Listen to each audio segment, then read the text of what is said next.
Bonsoir à toutes et à tous. Je rentre à peine du cinéma à l'instant. La séance a commencé à 15 heures. Je reviens du cinéma à 21 heures. Non, le film n'a pas duré 6 heures, même s'il m'a paru durer une éternité. C'est juste que je suis allé le voir deux fois. En fait, je l'ai vu une première fois, mais je me suis tellement ennuyé durant le film que je me suis endormi pour la dernière demi-heure. Et du coup, comme il était hors de question que je vous fasse une critique sans avoir vu le film en entier, et même pour moi, parce que je voulais connaître la fin du film, je suis allé voir la fin pour une autre séance. Entre-temps, j'ai eu le temps tranquillement de faire mes courses, et du coup, je suis retourné pour voir la fin que j'avais manquée. Comme ça, j'ai un avis complet sur le film. C'est un avis à chaud. Il peut changer dans les mois à venir. Ce sera une critique sans aucun spoilers pour ne surtout pas vous gâcher, parce que je sais qu'en ce moment ça spoil à mort sur les réseaux sociaux, que ce soit Facebook ou Twitter. Ça y va, les gens racontent la fin du film. Je vous épargnerai justement les spoilers. Alors, comme vous avez vu sur la critique, sur la miniature, je me suis endormi, non pas que j'étais fatigué, mais parce que c'est le film qui m'a endormi, parce que je l'ai trouvé ennuyeux. Il y a de très bonnes choses dans le film.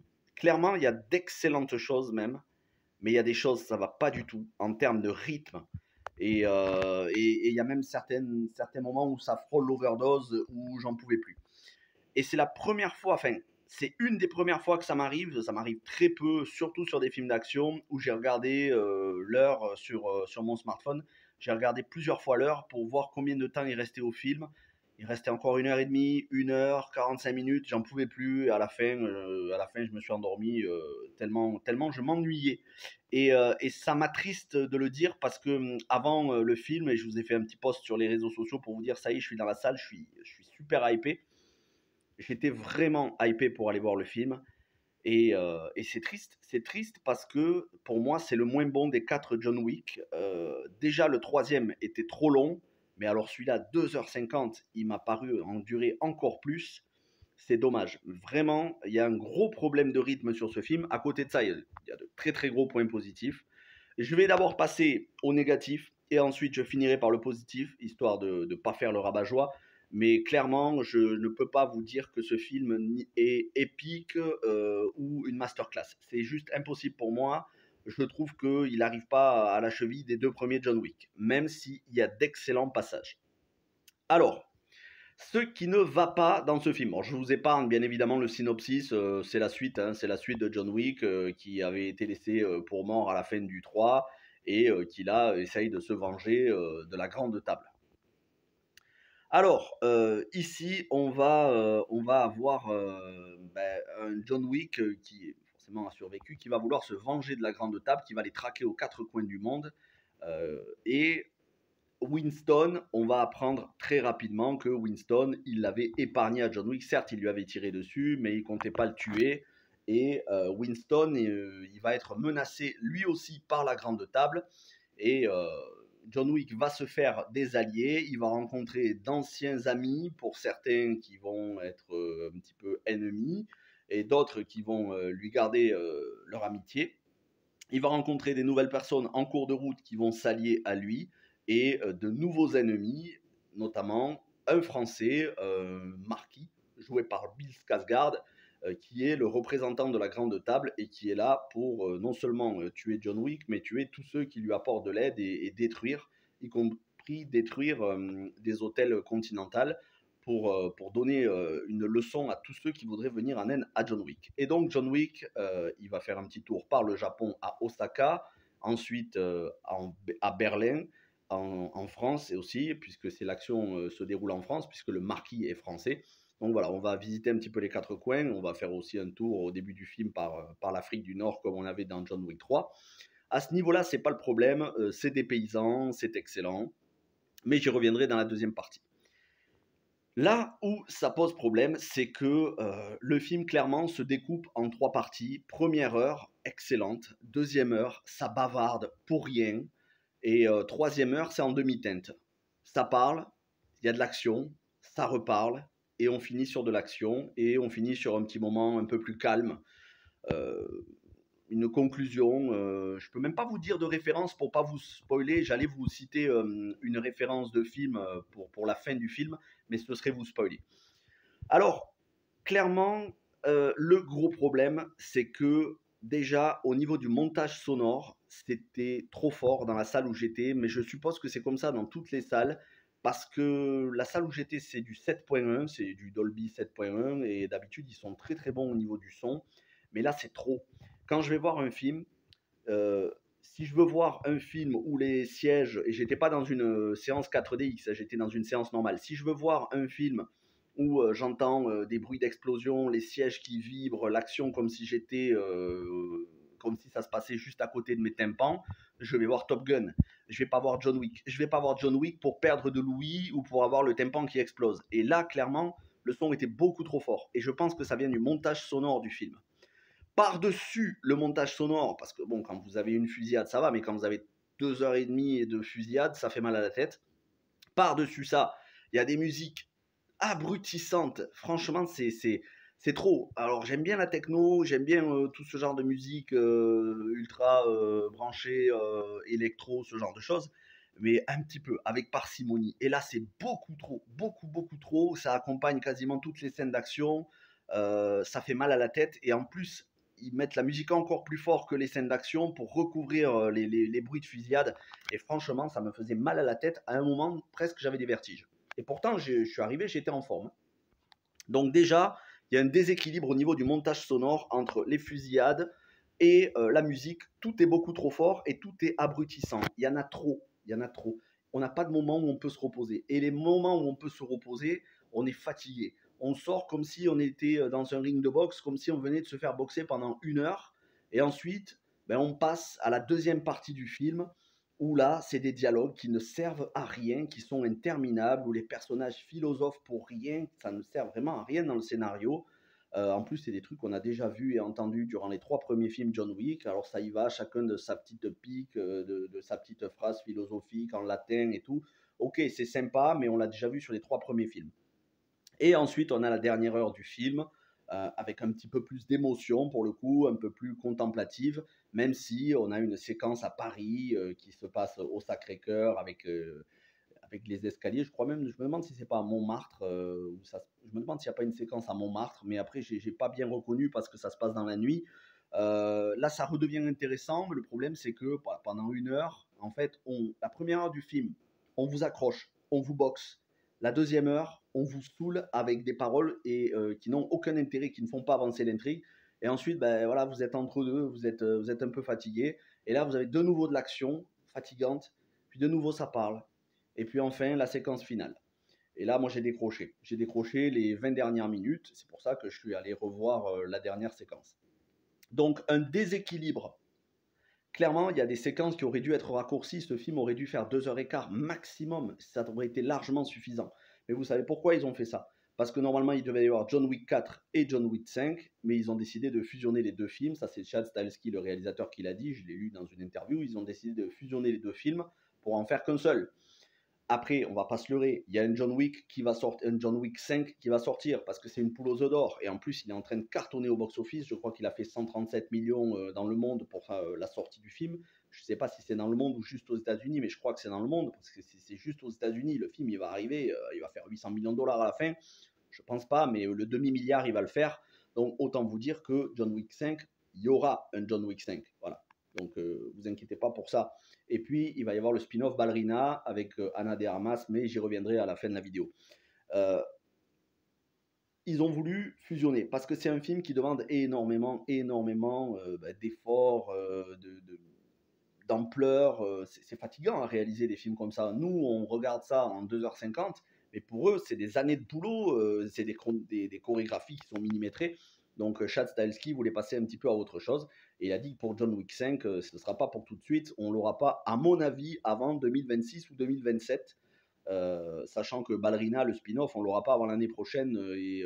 Après, il a aussi Ghost of Tsushima, l'adaptation du jeu vidéo, à s'occuper. Et il a aussi d'autres projets. Donc, comptez pas qu'on ait John Wick 5 tout de suite, mais on l'aura. Mais c'est pour ça qu'il a quand même voulu condenser les intrigues de John Wick 4 et 5 qui étaient prévues à la base en un seul film. C'est pour ça que ça fait 3 heures. Moi, j'aurais préféré qu'on ait 2 films de 1h40. Voilà. Quitte à ce qu'on ait un film qui se coupe en deux, un petit peu comme on avait eu à l'époque Matrix Reloaded des Révolutions, qui se coupait en plein milieu et avec 6 mois d'intervalle. Ça m'aurait pas gêné. Mais là, 3 heures, c'est beaucoup trop. Déjà, le film précédent, c'était un peu trop. Ensuite, il y a autre chose qui m'a dérangé, c'est toute une séquence qui se passe dans une boîte de nuit à Berlin, je crois. Oui, je crois que c'est à Berlin, avec John Wick et certains de ses alliés et de ses ennemis qui se rendent dans cette discothèque et ils sont confrontés à un méchant. Alors là, il y a deux problèmes avec cette séquence, même si je ne vais pas vous la détailler. Il y a deux gros problèmes. Déjà, c'est que cette séquence est un copier-coller sur John Wick 2, où on avait la séquence de la discothèque qui, pour le coup, était virtuose parce qu'elle était beaucoup plus courte et millimétrée. Et surtout, elle était lisible. Là, l'action n'est pas très lisible. Le deuxième problème de cette séquence, en dehors de la musique qui est abrutissante, le deuxième problème, c'est le méchant. Là, le méchant qu'il y a, alors c'est un méchant passager, c'est pas le méchant principal du film.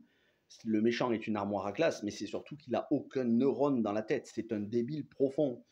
Et on est habitué à avoir des ennemis avec un peu plus de charisme, un peu plus de classe. Là, ils nous ont fait une espèce de remake du méchant requin dans Moonraker, des James Bond, Moonraker, et puis il jouait dans un autre film, Requin, les James Bond avec Roger Moore, un mec avec des dents en or qui a un sourire de débile profond, et on sent que voilà, tout est dans les muscles et rien dans le crâne.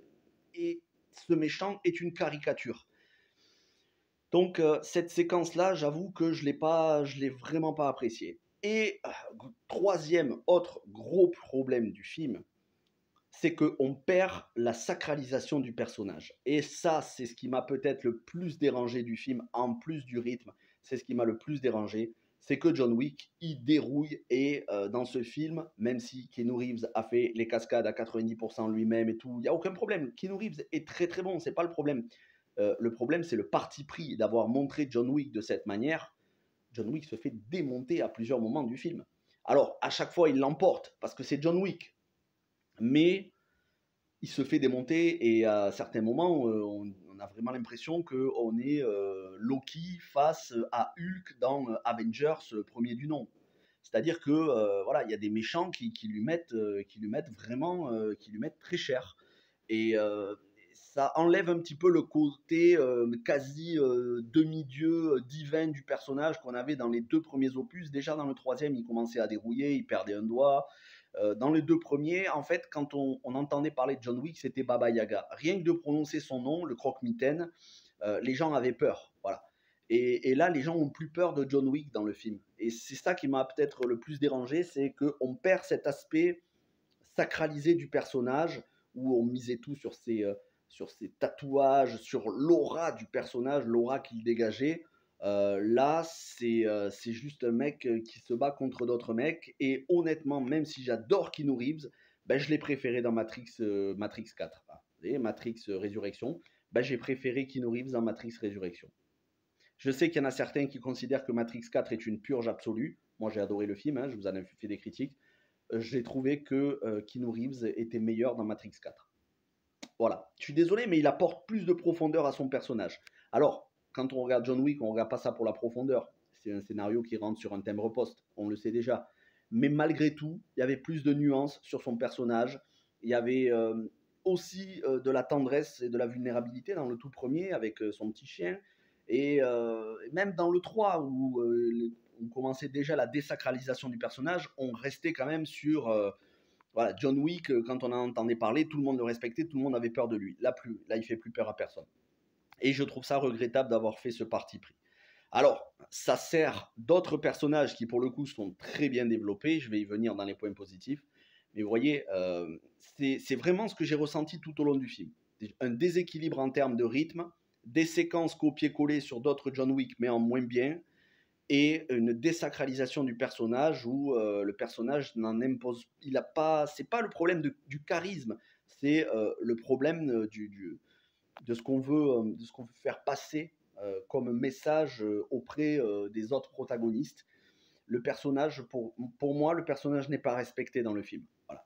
Après, je ne suis pas le réalisateur, c'est un parti pris, je respecte sa réalisation, mais moi, ça m'a dérangé. C'est pas le John Wick qu'on avait dans les deux premiers films, qui en imposait sans parler. Là, c'est un John Wick fatigué. Vous allez me dire, oui, mais c'est logique avec tout ce qu'il a. Oui, mais c'est John Wick. John Wick, on nous l'a présenté comme un être quasi surnaturel, Baba Yaga. Donc, on perd ça. Par contre, il y a quand même des gros points positifs. Et les deux gros points positifs, et là je fais un petit coucou à Donnie Yen Master, un des abonnés qui est d'ailleurs membre de la chaîne, et je te remercie beaucoup de ta générosité, et on a discuté sur Facebook cet après-midi. Et il est fan, je sais que tu es fan de Donnie Yen, et tu as bien raison, parce que Donnie Yen dans le film, avec Hiroyuki Sanada, ce sont les deux meilleurs personnages du film. Il y a plein de nouveaux personnages qui sont introduits, mais ces deux personnages asiatiques, l'un chinois, l'autre japonais, ce sont les meilleurs. Le personnage de Donnie Yen et d'Hiroyuki Sanada, qui sont des amis de John Wick, on sent qu'il y a de la fraternité, on sent qu'ils veulent vraiment pas s'en prendre à John Wick, même s'ils sont un petit peu obligés. C'est eux qui sont les stars du film. Et c'est pour ça que je vous dis, la première heure du film, c'est celle où on voit le plus Hiroyuki Sanada avec le Continental de Osaka au Japon. Cette première heure-là, elle est virtuose. Elle est vraiment excellente. Et puis Donnie Yen, on le voit tout au long du film, il joue le rôle d'un tueur, mais aveugle, qui veut prendre soin de sa fille, mais qui craint que la grande table s'en prenne à sa fille s'il leur obéit pas.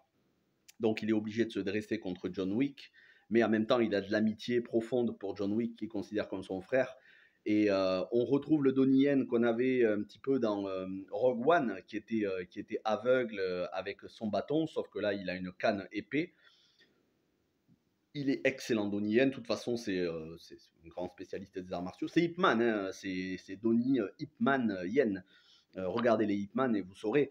Mais oui, il envoie du lourd en termes de charisme, il a de la classe. Les deux persos, il y a d'ailleurs un face-à-face entre Donnie Yen et Hiroyuki Sanada. Pour moi, c'est probablement une des séquences les plus émouvantes, où il y a le plus d'émotions du film, avec la fin du film, bien sûr. La fin du film qui est vraiment très très bonne, mais je peux rien vous spoiler. En tout cas, voilà, les acteurs asiatiques, pour moi, ce sont les stars du film. Et même au niveau de l'apparition, même si, bien sûr, Keanu Reeves, c'est lui qui apparaît le plus dans le film, je trouve qu'à certains moments, d'ailleurs, il est totalement délaissé du scénario, et on voit les acteurs asiatiques carrément sur des séquences assez longues où on voit presque plus John Wick, presque plus Keanu Reeves. Donc, Keanu Reeves partage l'affiche, il n'est plus le centre du film, il est un des protagonistes du film. C'est pas une mauvaise chose, mais c'est pas ce à quoi nous avaient habitués les trois premiers films. Bon, après, c'est comme ça, hein, c'est un parti pris. Moi, je suis très content parce que ces deux acteurs asiatiques, Donnie Yen et Hiroyuki Sanada, je les adore.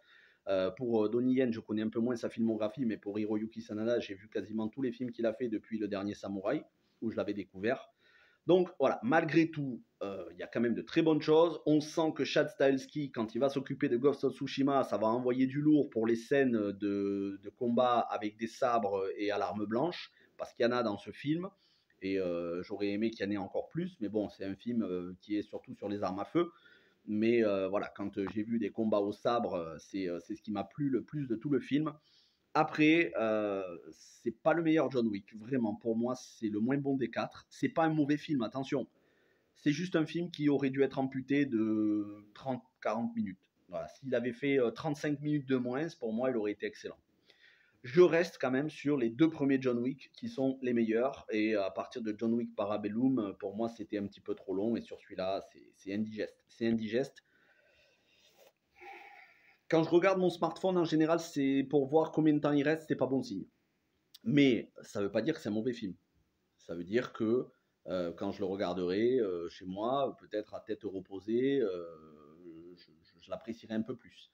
Là, voilà, je m'attendais à quelque chose d'un peu plus digeste, surtout en ayant entendu énormément de critiques dithyrambiques. Oh, le film est excellent et tout. Ben, pour moi, le film, il est loin d'être parfait. Il n'est pas excellent. Il est très bon. À certains moments, il est bancal, mais globalement, ça reste quand même un très bon film d'action. Mais voilà, on nous a quand même habitués à quelque chose de plus équilibré avec les films précédents. Je vous recommande quand même Kate, qui était sorti sur Netflix avec Mary-Elizabeth Winstead. C'était un John Wick au féminin qui se passait au Japon, qui était excellent, un des meilleurs John Wick-like dans le style John Wick, qui pour le coup vraiment il y avait une ambiance japonaise avec les néons, les rues, il y avait du combat au sabre, à l'arme blanche et tout. C'était vraiment un très bon film. On en a eu plein, on a eu Peppermint avec Jennifer Garner, on a eu bien évidemment Atomic Blonde, Mr. Nobody dont on aura la suite bientôt. Mais Kate, c'était probablement le meilleur dans le genre après John Wick. Et bientôt, donc, on va avoir Ballerina, le spin-off avec Anna de Armas et Keanu Reeves qui jouera dans le film. Alors, est-ce que ça sera une préquelle? Est-ce que ça sera une suite? Je ne sais pas du tout. Pareil pour John Wick 5. Est-ce que ce sera une préquelle du premier ou est-ce que ce sera une suite du 4? Je ne sais pas du tout. Quoi qu'il en soit, j'ai hâte de voir ça. Les retrouvailles entre Ana de Armas et Keanu Reeves après avoir joué dans Knock Knock de Eli Roth, que j'avais plutôt apprécié au deuxième visionnage, que j'avais vu au cinéma en premier. Et donc j'ai hâte, on aura Ballerina normalement l'année prochaine, si tout va bien, s'il n'y a pas de report. Et puis écoutez, d'ici là, on aura l'occasion de reparler de John Wick. Mais voilà, je suis pas rabat-joie, attention, je suis pas en train de vous dire que c'était une purge ou que c'était une catastrophe. Il y a d'excellentes choses, mais pour moi, il y a 1 heure au milieu du film qu'il aurait fallu vraiment raccourcir, avec des dialogues qu'il aurait fallu éjecter, et peut-être y aller un petit peu plus light au niveau du montage sonore et des musiques, ça fait trop mal à la tête, quoi. Après, ça reste quand même ultra violent, hein. Attention, c'est pas un film pour les gosses, ni pour les jeunes. Moi, je trouverais même pas normal qu'on laisse rentrer des jeunes de 12 ans dans la salle. Pour moi, c'est un film qui mérite moins de 16 parce que, au vu des morts, de la violence, c'est chaud quand même les John Wick et je comprends même pas qu'on laisse rentrer des jeunes de 12 ans dans des séances comme ça. Enfin bon, mais ça c'est un autre sujet. Quoi qu'il en soit, n'hésitez pas à me donner votre avis dans les commentaires si vous avez vu le film. C'est vrai que j'arrive un petit peu presque une semaine après la sortie du film, mais voilà, j'avais pas envie de me presser, j'avais pas envie d'être dans la course à voir le film le plus vite possible. Je voulais le voir tranquillement et puis j'ai pas eu le temps avant ça. Je vous réserve d'autres vidéos cette semaine. Demain, on se retrouve pour The Mandalorian. Demain soir, on se retrouve pour un petit live de mise à jour sur les adaptations de jeux vidéo à venir, les dernières infos que l'on a sur certaines adaptations de jeux vidéo. Jeudi, on va se retrouver pour probablement une autre critique. Et vendredi soir, pour un live spécial Damien Chazelle avec des invités, la filmographie de Damien Chazelle, Whiplash, La La Land, First Man et Babylone. Merci d'avoir regardé cette vidéo. N'hésitez pas à me donner votre avis. Passez une bonne soirée. Bon appétit si vous n'avez pas déjà mangé. Moi, ce n'est pas encore le cas. Je vais me faire à manger. Portez-vous bien. Et puis, commentaire et pouce bleu et abonnement si ce n'est pas déjà fait. Et ciao tout le monde!